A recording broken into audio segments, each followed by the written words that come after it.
pagkakasala at inisi sa aking kasalanan. Kaawaan mo ako, Diyos, ayon sa iyong kabutihan, ayon sa langit ng iyong kapal, awin ang aking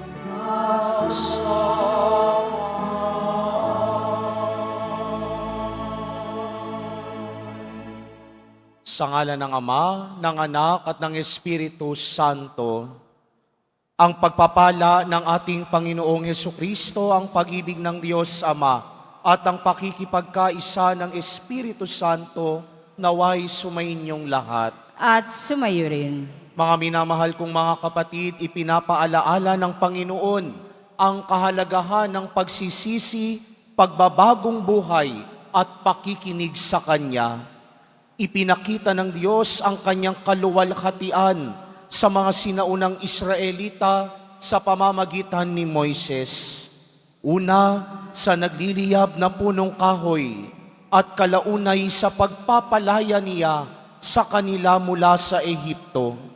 Sa kabila ng lahat ng ito, pinili pa rin nilang suwayin si Yahweh. Kung tunay tayong nagsisisi at nagnanais na lumago sa pananampalataya, manatili tayong tapat sa Kanya. Upang tayo maging marapat gumanap sa banal na pagdiriwang, aminin natin at pagsisihan ang ating mga nagawang kasalanan. Inaamin ko sa makapangyarihang Diyos At sa inyo mga kapatid, na lupa ako nagkasala sa isip, sa salita, sa gawa, at sa aking pagkukulang. Kaya isinasamo ko sa mahal na Birheng Maria, sa lahat ng mga anghel at mga banal, at sa inyo mga kapatid, na ako'y ipanalangin sa Panginoong ating Diyos. Kawaan tayo ng makapangyarihang Diyos, patawarin tayo sa ating mga kasalanan, at patnubayan tayo sa buhay na walang hanggan. Amen.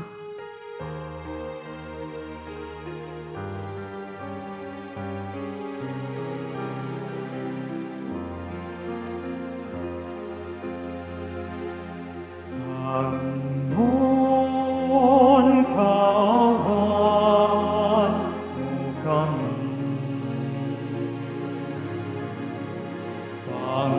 Panginoon, kaawaan mo kami.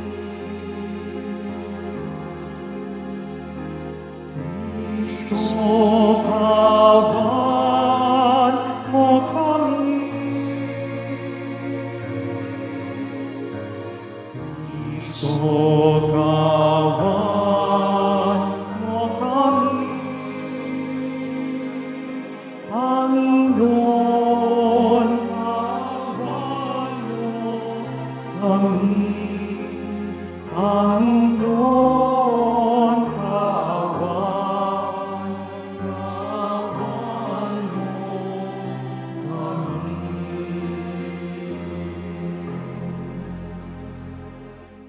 Manalangin tayo.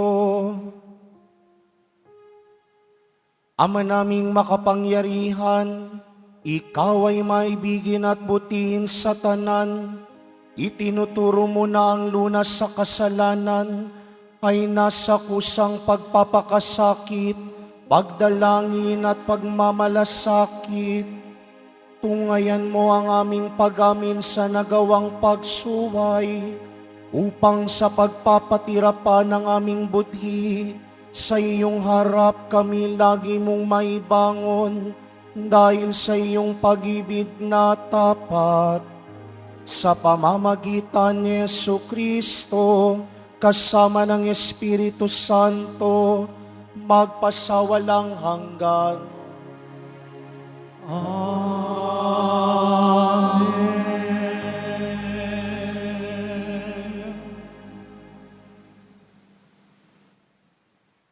Pagbasa mula sa aklat ng Exodo.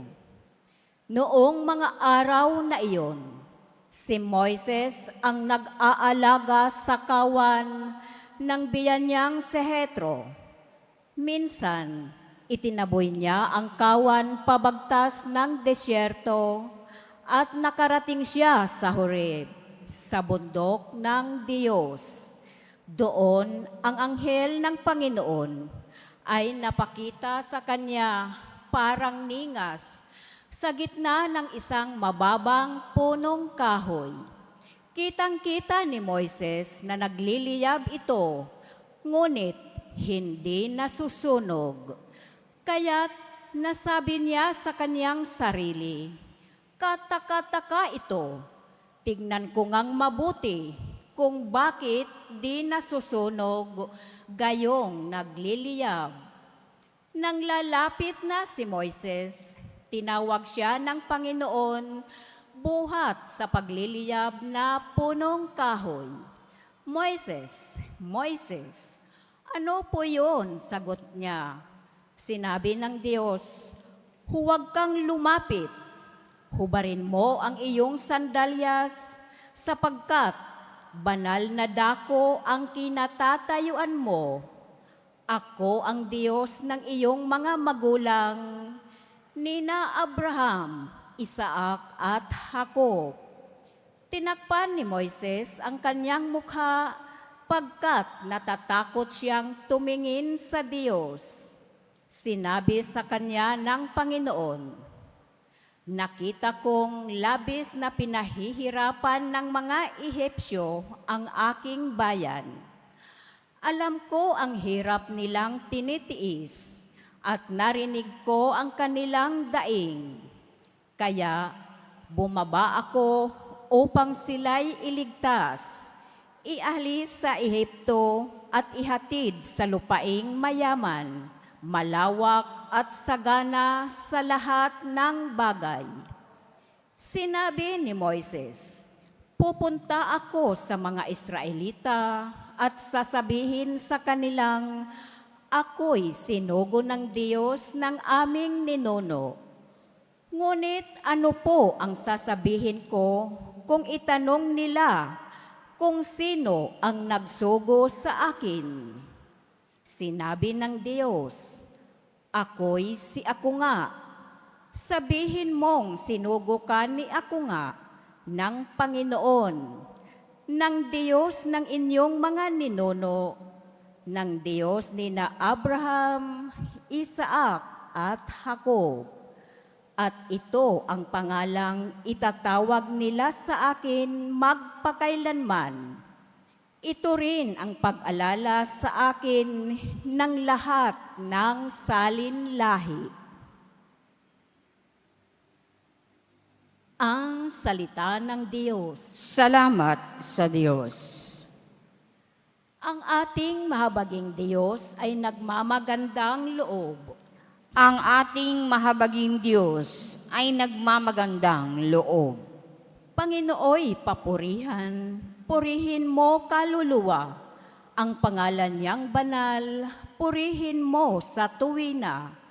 Ikaw, aking kaluluwa, ang Diyos ay papurihan, at huwag mong lilimutin yaong kanyang kabutihan.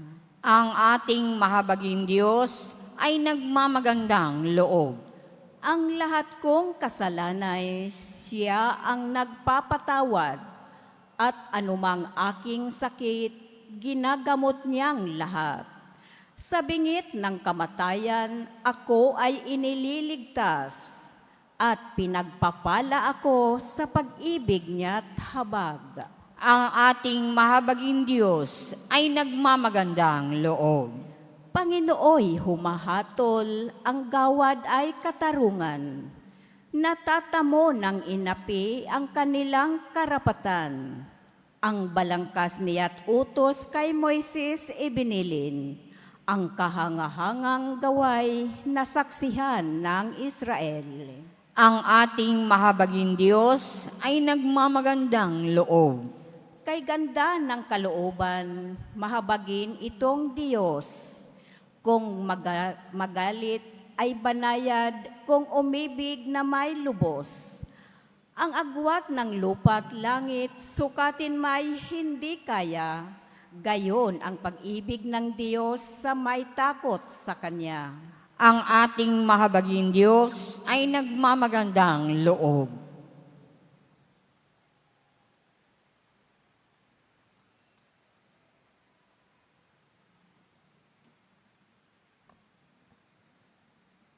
Pagbasa mula sa unang sulat ni Apostol San Pablo sa mga taga-Korinto. Mga kapatid, ibig kong malaman ninyo ang nangyari sa ating mga ninuno na sumunod kay Moises. Silang lahat ay naliliman ng ulap sa kanilang paglalakbay at tumawid sa dagat na pula.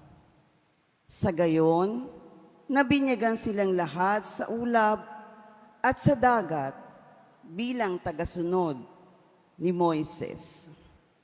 Kumain silang lahat ng iisang pagkaing espiritual at uminom din ng iisang inuming espiritual mula sa batong espiritual na sumabaybay sa kanila, at ang batong iyon ay si Kristo. Gayunman, hindi kinalugdan ng Diyos ang marami sa kanila, kaya't nagkalat sa ilang ang kanilang mga buto.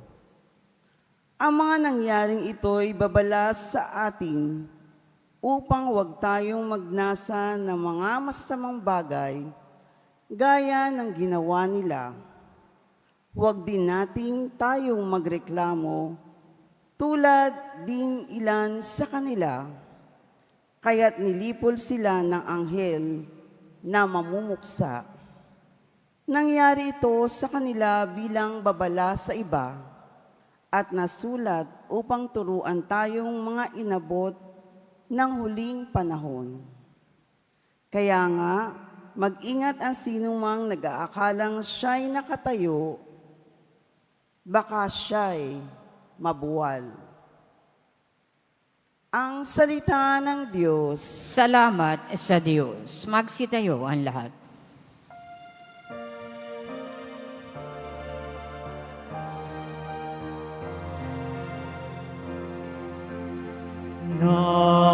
Nagpupuri kami sa'yo, Panginoong Jesucristo. Nagpupuri kami sa'yo, Panginoong Jesucristo. Sinabi ng poong mahal, kasalanan ay talikdan, pagsuway ay pagsisihan, maghahari ng lubusan ang buong Diyos na may kapal. Nagpupuri kami sa'yo, Panginoong Jesucristo.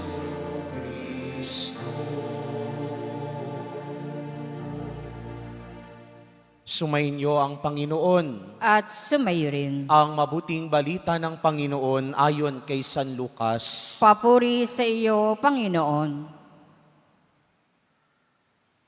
Dumating noon ang ilang tao at ibinalita kay Jesus na ipinapatay ni Pilato ang ilang Galileo, samantalang ang mga ito'y naghahandog sa Diyos.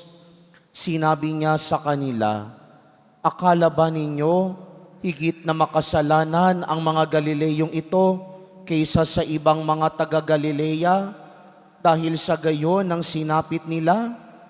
Hindi. Ngunit sinasabi ko sa inyo, kapag hindi ninyo pinagsisihan at tinalikdan ang inyong mga kasalanan, mapapahamak din kayong lahat. At ang 18 namatay nang mabagsakan ng tore sa Siloe, sa akala ba ninyo'y higit silang makasalanan kaysa ibang naninirahan sa Jerusalem? Hindi. Ngunit sinasabi ko sa inyo, kapag hindi ninyo pinagsisihan at tinalikdan ang inyong mga kasalanan, mapapahamak din kayong lahat. Sinabi sa kanila ni Jesus ang talinghagang ito, may isang tao na may puno ng igos sa kanyang ubasan. Minsan, tiningnan niya kung may bunga ito, ngunit wala siyang nakita.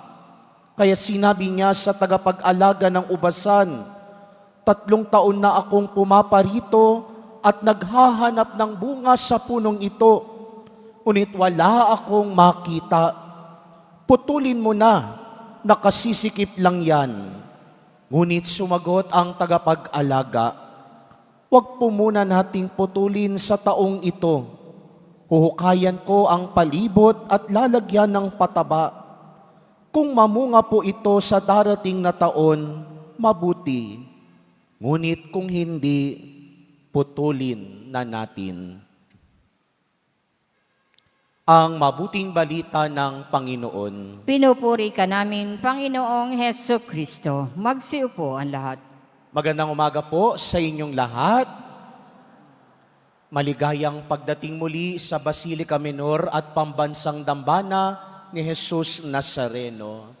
Ngayong 2 linggo sa panahon ng paghahanda natin, ngayong panahon ng Kwaresma, nasa kalagitnaan na tayo ng paghahanda at pinapaalaala sa atin ng mga pagbasa sa linggong ito ang kahalagahan ng pagsusumikap na harapin at danasin ang mga pagsubok na dumadaan.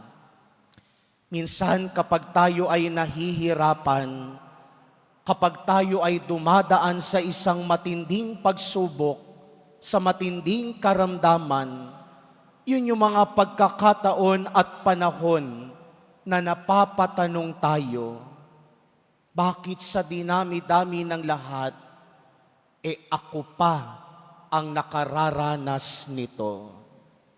Pero siguro magandang ibahin ang tanong. Siguro ang magandang itanong, bakit kaya hindi ikaw? Tatandaan natin na ang pagsubok ay paraan din ng Diyos para turuan tayo. Ang mga sakit, ang mga pinagdadaanan natin sa buhay ay isang proseso din ng Diyos para matuntun natin ang kalooban niya para sa atin.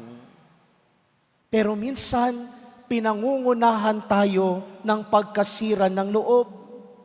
Dahil minsan, ang pinagkakatiwalaan lamang natin ay ang sarili natin. Pinagkakatiwalaan lamang natin ay ang sariling kakayahan natin. Marami na akong pinagdaanan. Matanda na ako. Papunta ka pa lang, pabalik na ako. Mas may alam ako sa'yo. Kaya alam ko ang lahat ng sagot. Pero minsan, kapag tayo na ang humaharap, madalas nasisiraan tayo ng loob. Dahil ang tingin natin, kaya na nating mag-isa. Sa unang pagbasa, narinig natin ang karanasan ni Moises. Sa unang pagkakataon, pinili, hinirang at tinawag si Moises para panguluhan ang bayan ng Israel. At sa pagkatawag ni Moises na yaon, panimula yun ng pakikipagtipan ng Diyos sa kanyang bayan. Sabi doon sa unang pagbasa, ako ay si ako nga. Sabihin mong sinugo ka ni ako nga ng Panginoon. ng Diyos ng iyong mga ninuno, ng Diyos ni na Abraham, Isaac at Jacob. Ang ibig sabihin ng pangalang ako'y si ako nga, Yahweh, YHWH, ay nangangahulugan ng katapatan ng Diyos sa kanyang pangako. Bakit ba ipinakilala ng Diyos ang kanyang sarili kay Moises? Bakit ba ipinakilala ng Diyos ang kanyang sarili sa bayan ng Israel?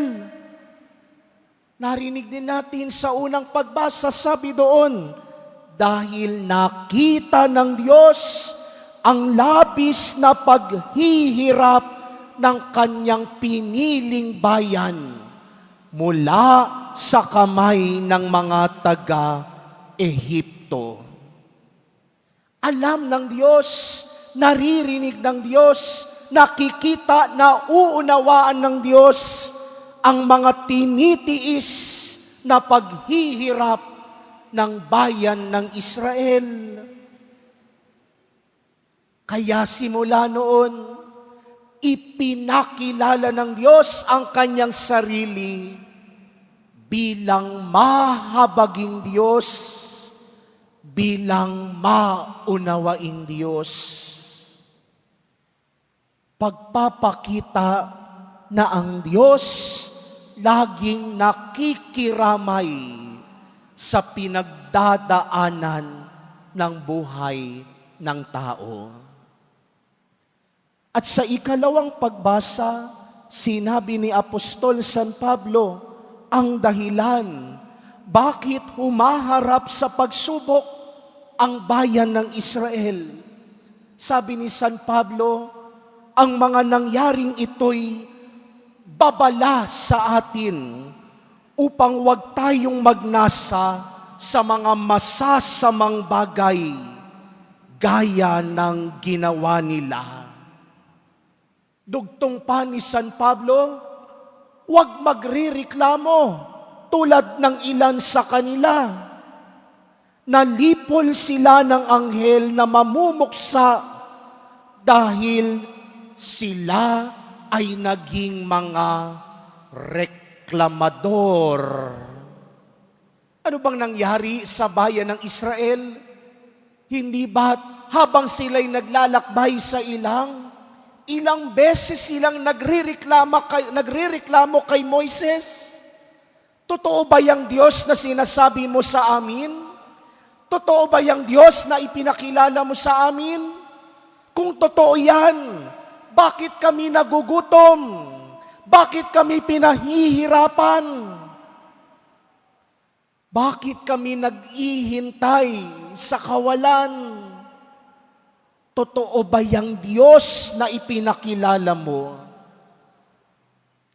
Naging reklamador ang mga Israelita sa halip na tumanaw ng utang na loob sa Diyos, magmakaawa at humingi ng grasya, mas pinili nilang dumada at ngumawa kaysa ang magmakaawa.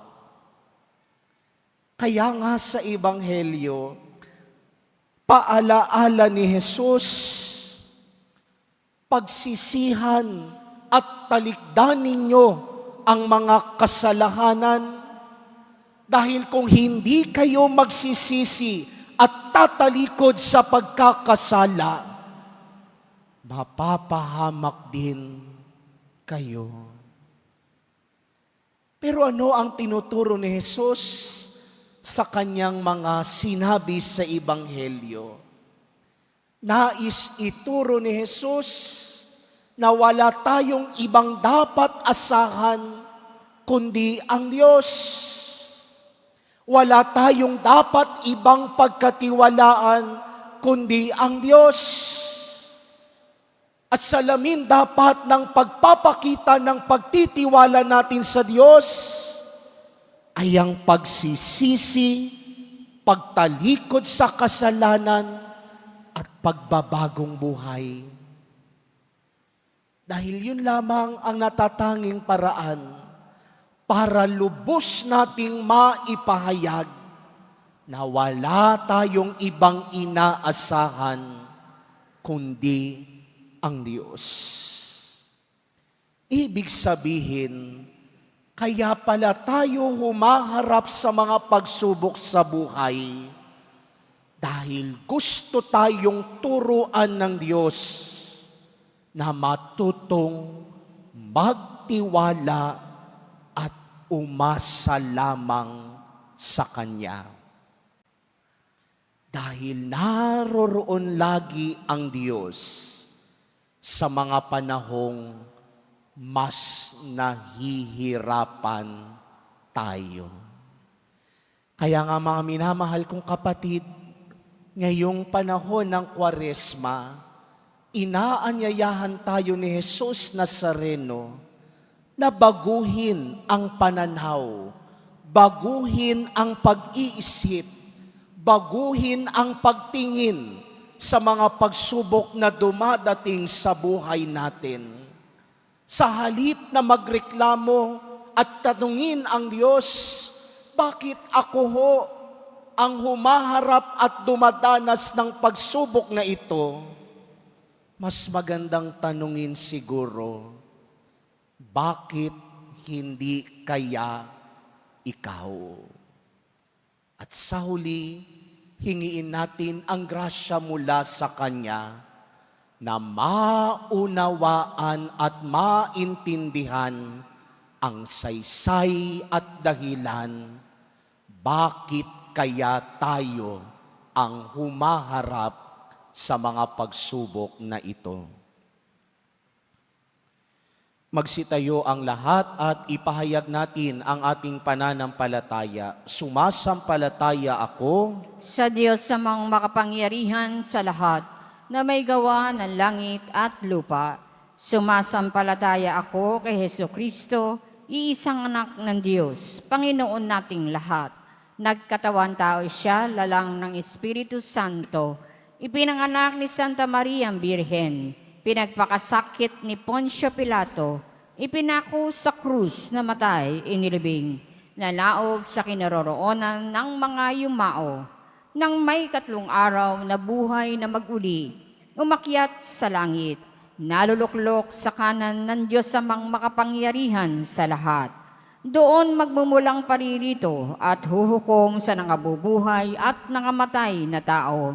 Sumasampalataya naman ako sa Diyos Espiritu Santo, sa banal na simbahang Katolika, sa kasamahan ng mga banal, sa kapatawaran ng mga kasalanan, sa pagkabuhay na muli na nangamatay na tao, at sa buhay na walang hanggan. Amen. Mapagpatawad naming Ama, batid mo ang aming mga kahinaan, kakulangan at mga pangangailangan. Sa iyong mahabaging pagkalinga, kami ay nananalig at nagsusumamo. Ama namin, dinggin mo ang iyong bayan. Ama namin, dinggin mo ang iyong bayan. Maging halimbawa nawa ang mga pinuno ng simbahan ng tunay na pagsisisi at pamumuhay na naaayon sa kalooban mo. Manalangin tayo. Ama namin, dinggin mo ang iyong bayan. Magsikap nawa kaming magtulungan tungo sa ikabubuti ng lahat. Iwasan nawa namin ang pagpuna sa dungis at kapintasan ng aming kapwa nang mapakita ang pagmamalasakit at pagmamahal sa kanila. Manalangin tayo. Ama namin, dinggin mo ang iyong bayan. Magbunga nawa ang mga kaloob ng Espiritu Santo, pagsisisi, katarungan at pag-ibig sa lahat ng tatanggap ng sakramento ng binyag. Manalangin tayo. Ama namin, dinggin mo ang iyong bayan. Maging mga instrumento nawa kami ng katarungan, kapayapaan at kaayusan ng lipunan. Manalangin tayo. Ama namin, dinggin mo ang iyong bayan. Sa ilang sandali ng katahimikan, ating ipanalangin ang iba pang mga pangangailangan ng ating pamayanan. Gayon din ang mga intensyon na inialay sa ating misa sa araw na ito. At isama rin natin ang ating mga pansariling kahilingan.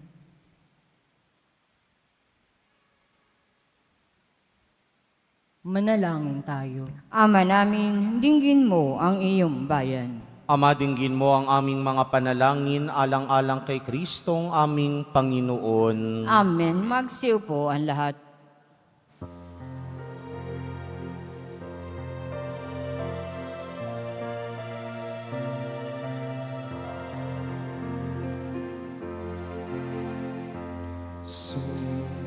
Sumasamo kami sa'yo,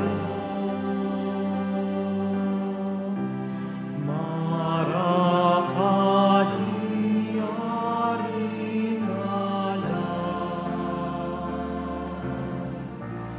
Panginoon, tanggapin mo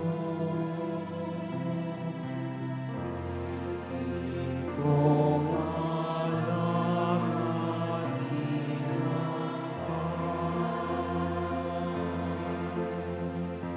sa'yo ko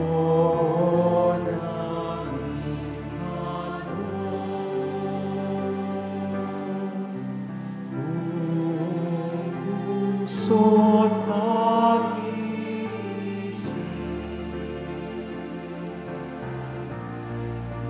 ilalo mo sa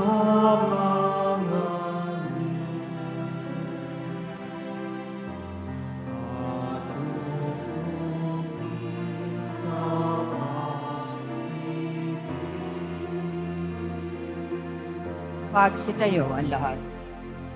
Panalangin kayo mga kapatid upang paghahain natin ay kalugdan ng Diyos amang makapangyarihan. Tanggapin nawa ng Panginoon itong paghahain sa iyong mga kamay, sa kapurihan niya at karangalan sa ating kapakinabangan at sa buong sambayanan niyang banal. Ama naming lumikha, kalugdan mo ang aming paghahain upang ang mga kasalanan naming inihingi ng kapatawaran sa iyo ay matutuhan din naming ipatawad sa kapwa-tao sa pamamagitan ni Jesucristo kasama ng Espiritu Santo magpasawalang hanggan.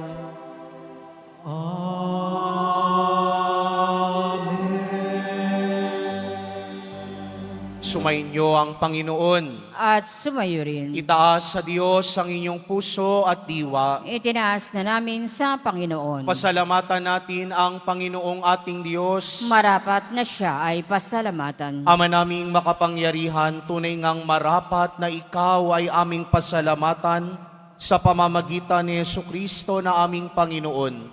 Minarapat mong ang pagtitiis para sa naghihirap ay maging tagapagpahiwatig ng pagpapasalamat na aming inihahain ngayon sa iyong hapag. Ang iyong anak ay ulirang tagabigay ng pagsasaluhan sa mga nagugutom at mga nauuhaw. Sa pagsunod namin sa gilo mong anak, ang pagkamawain mo ay aming ginaganap upang ang pag-iimbot ay mapawing lahat sa aming pag-uugali at gawaing binabalak. Kaya kaisa ng mga anghel na nagsisiawit ng papuri sa iyo nang walang humpay sa kalangitan, kami nagbubunyi sa iyong kadakilaan.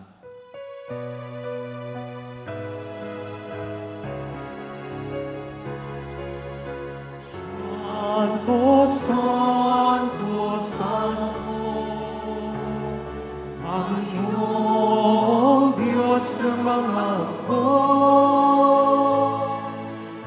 napupuno ang langit at lupa ng kadakilaan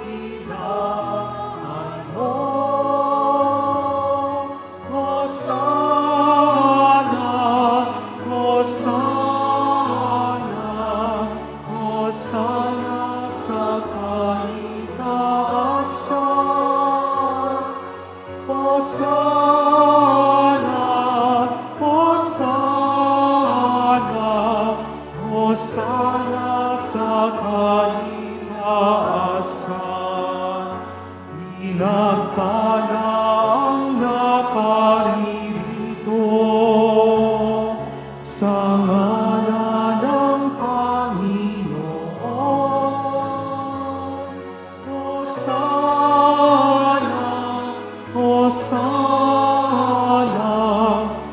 Hosana sa kaitaasan.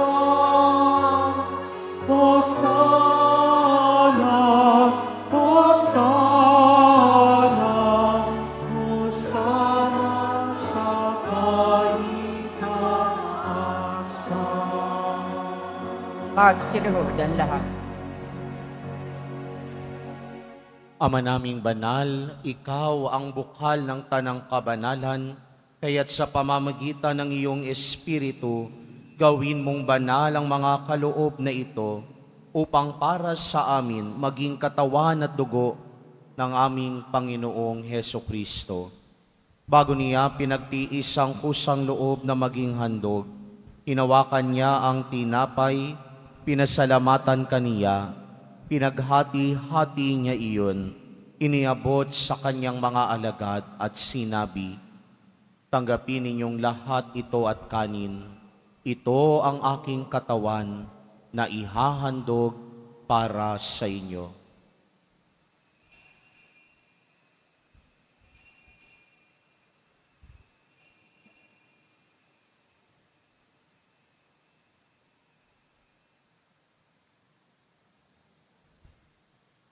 Gayun din naman noong matapos ang hapunan, hinawakan niya ang kalis, muli kanyang pinasalamatan. Iniabot niya ang kalis sa kanyang mga alagad at sinabi, "Tanggapin ninyong lahat ito at inumin. Ito ang kalis ng aking dugo, ng bago at walang hanggang tipan, ang aking dugo na ibubuhos para sa inyo at para sa lahat, sa kapagpapatawad ng mga kasalanan. Gawin ninyo ito sa pag-alala sa akin."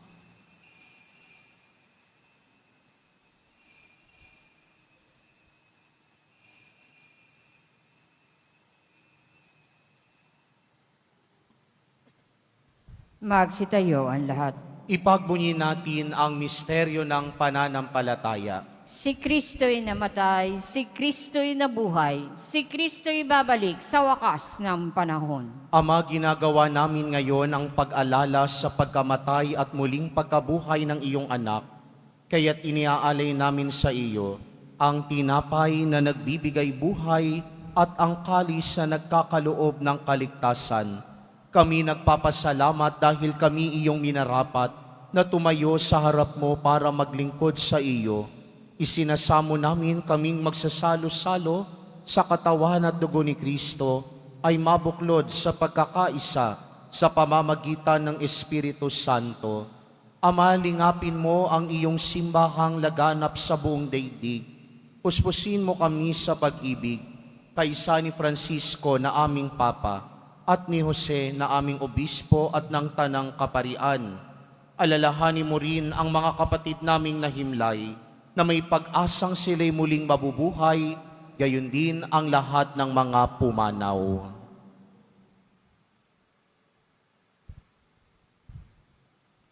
Kawan mo sila at patuloyin sa iyong kaliwanagan. Kawan mo't pagindapatin kaming lahat na makasalo sa iyong buhay na walang wakas, kaysa ng mahal na Birheng Maria na Ina ng Diyos, ng kabiyak ng puso niyang si San Jose, kaysa ng mga apostol ni San Juan Bautista at ng lahat ng mga banal na namuhay dito sa daigdig ng kalugod-lugod sa iyo, maipagdiwang nawa namin ang pagpupuri sa ikararangal mo sa pamamagitan ng iyong anak na aming Panginoong Hesukristo.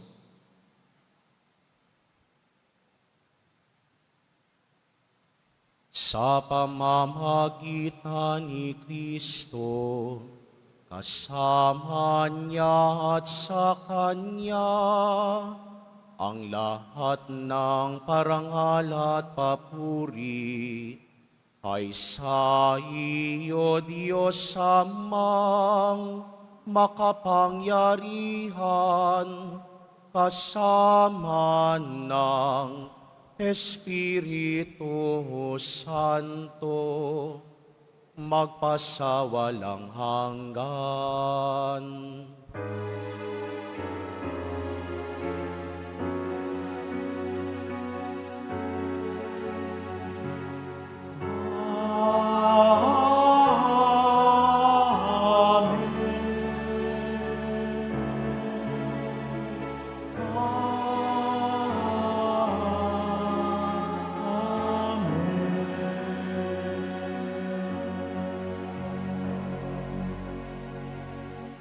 Sa tagubilin naman nakagagaling na utos at turo ni Jesus na Panginoon natin at Diyos, ipahayag natin ng lakas loob.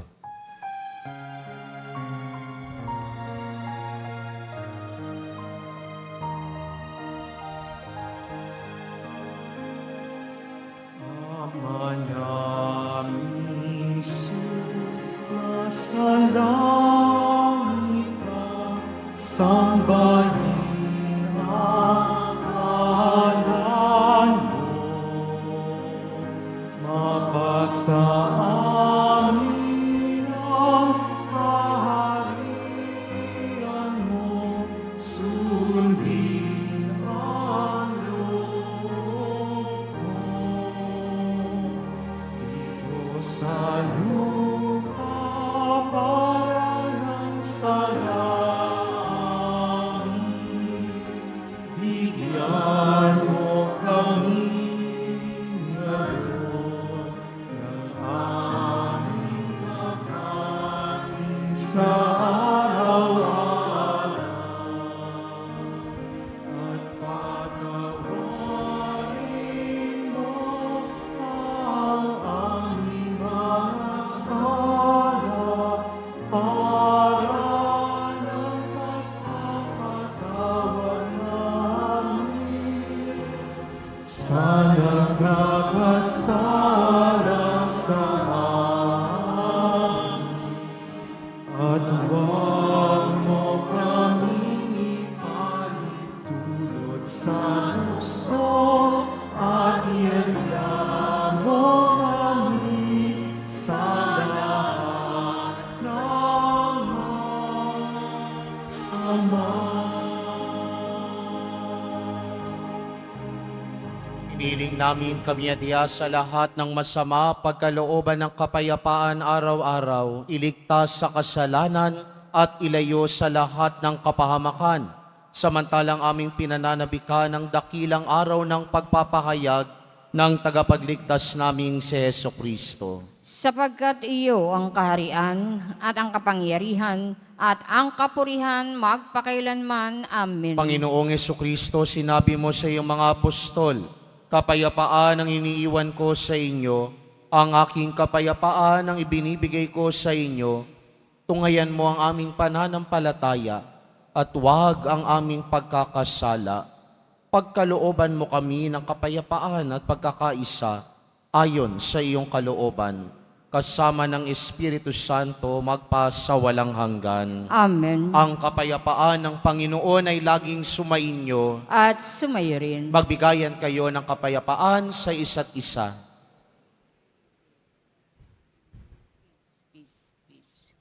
Kordero ng Diyos na nag-aalis ng mga kasalanan ng sanlibutan, maawa ka sa amin.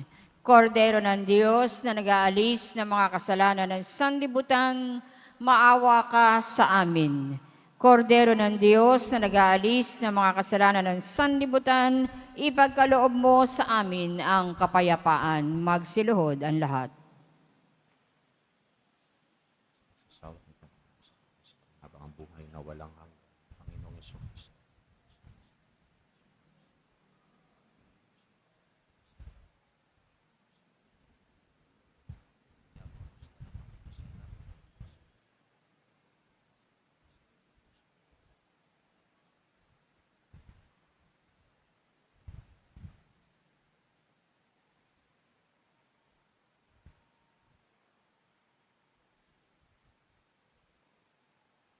Ito si Jesus, ang kordero ng Diyos na nag-aalis ng mga kasalanan ng sanlibutan. Mapapalad ang mga inaanyayahan sa kanyang piging. Panginoon, hindi ako karapat-dapat na magpatuloy sa iyo, ngunit sa isang salita mo lamang ay gagaling na ako.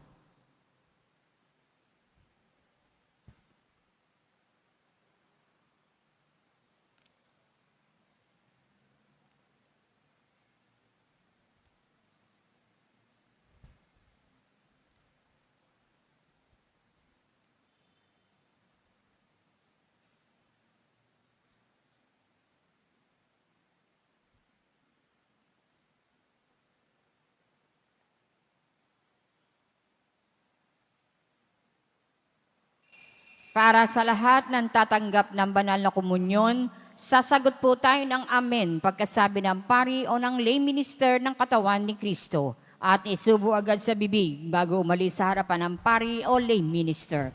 Sumunod po tayo.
Magsitayo ang lahat. Manalangin tayo. Ama naming mapagmahal, sa pakikinabang naming sa iyong banal na piging pinagsasaluhan namin ang bigay mong pagkain. Ang ginaganap namin ngayon sa pagdiriwang ay lubos nawang mangyari sa gawain namin araw-araw. Sa pamamagitan ni Jesucristo, kasama ng Espiritu Santo, magpasawalang hanggan. Amen. Sumainyo ang Panginoon. At sumayo rin. Mahal na pong Jesus Nazareno, inihayag mo sa pamamagitan ng krus ang walang mahaliw na pag-ibig ng Diyos sa sangkatauhan. Pakinggan mo ang kahilingan, lalo na para sa mga nangangailangan ng iyong tulong at awa. Makamtan nawa namin ang iyong kasagutan na may utang na loob na tinatanaw. Basbasan din po ninyo itong mga imahen at dasalan upang lalo kaming manalangin at magtiwala. Sa pamamagitan ng bendisyon na ito, naway lalo kaming maging mapaglingkod, masunurin na tapat sa iyo na aming maluwalhating Panginoon, magpasawalang hanggan. Amen. At pagpalain at pag-ingatang kayo lagi ng makapangyarihang Diyos, Ama, Anak, at Espiritu Santo. Amen. Naialay na ang banal na Eukaristiya, umayo kayong taglahayang pag-ibig at kapayapaan ng Poong Jesus Nazareno. Salamat sa Diyos.